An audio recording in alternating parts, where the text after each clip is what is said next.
boss sniffs his employees every single day. If he catches a smell he doesn't like, that person gets fired on the spot. Even weirder, the boss looks healthy, but he still needs help just to climb stairs. That behavior makes David suspicious. When Jack sees the entire second-floor ground is glass, he immediately thinks of a way to kill the boss. If the glass under the boss cracks, the boss will fall and die, and Jack can finally confirm if the boss is even human. So that night, Jack stays late. He starts testing how much weight it takes to break the glass. He's focused on the test and doesn't notice the boss is already behind him. To cover himself, Jack says he's building a little game. He even starts pitching the game idea on the spot. Unexpectedly, the boss likes it. He tells Jack to finish it overnight. After testing it the next day, the boss decides to make it the company's key annual project. Just like that, Jack goes from almost screwed to trusted again. To reward him, the boss takes Jack out late at night to a private club. Before going in, the boss brings him into a small room. He tells Jack to take off his clothes, because in this place, you can only enter in a suit. Jack walks in and his eyes widen. The room is full of attractive women. Before Jack can figure out what's going on, the boss tells him to talk to whoever he wants. He can even take someone home. Jack's never been in a place like this, so he feels awkward. To ease the tension, he goes to the bar alone and gets a drink. Then a blonde woman suddenly greets him. Jack gets excited. He didn't expect someone to be that direct. He walks over and starts chatting. She acts elegant, like she's a regular here. Jack asks if she came alone, but the boss suddenly cuts in and interrupts. Jack thinks the boss might be interested in her, so Jack makes an excuse to use the bathroom and steps away. A few minutes later, Jack comes back. The blonde woman is gone. Only the boss is sitting there. Before Jack can react, the boss tells him to help deliver something. Jack can't really refuse. But what the boss means by something is a living person. Jack asks what this is for. He says he won't do anything illegal. The boss ignores him. Jack starts yelling for him to stop the car. Then the boss slams the brakes. They've run into a traffic checkpoint. Jack's heart jumps. If the cops find the person in the bag, they're finished. But the police don't check the car. They get through by luck. Then the boss drives to a gas station to refuel. The boss goes inside to pay. Jack quickly unties the bag. Inside is the same blonde woman from the club. Seeing the boss still at the counter, she jumps out and runs.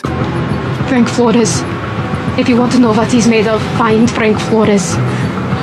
Before she goes, she tells Jack one thing, then disappears. The boss comes back. He clearly knows what Jack just did, but he doesn't punish Jack. He says it was a test. He wanted to see if Jack was trustworthy. And since Jack failed the test, the boss dumps him at the gas station and leaves. Only then does Jack realize the boss is not normal at all. Later, Jack gets home and realizes his clothes are still at the club. So he rushes back to get them. But when he opens the door, he freezes. That high-end nightclub from last night has turned into an office overnight. That's when Jack knows something is seriously wrong. To figure out who the boss really is, Jack uses testing the new game as an excuse to borrow the boss's phone. He secretly installs a virus program. He finds a suspicious number, and he notices the boss calls that person every month. Jack follows that lead to a street-side jewelry shop. He walks in and asks the old shop owner directly if he knows his boss. The old man instantly hits the security switch. The metal gate rolls down. Jack panics. When the old man slowly leans down, Jack thinks he's about to get killed. He backs up and says he'll leave right now, begging to be spared. But Jack misunderstands him. The old man says he's not trying to hurt him. He pulls out a design blueprint and explains where it came from. Years ago, a woman brought him that blueprint. She paid him enough money, so he followed the blueprint exactly and made a gold piece at a 1-to-1 scale. The woman was satisfied, but when the deal was done, the signature on the order said Nick. After that, every month, a different woman came in, asking him to make another gold piece, and every single order was signed Nick. The old man didn't think it was weird at first, but after he made 216 pieces, the women stopped coming. That means in 3 years, he built a complete golden human skeleton. Jack remembers something. The boss always needs his assistant to support him while walking, and the floor sometimes makes a creaking sound under him. Jack realizes the golden skeleton might be inside the boss. Jack is about to leave and tell his coworkers, but masked people suddenly block the door. They beat Jack down and smash the jewelry displays. At the critical moment,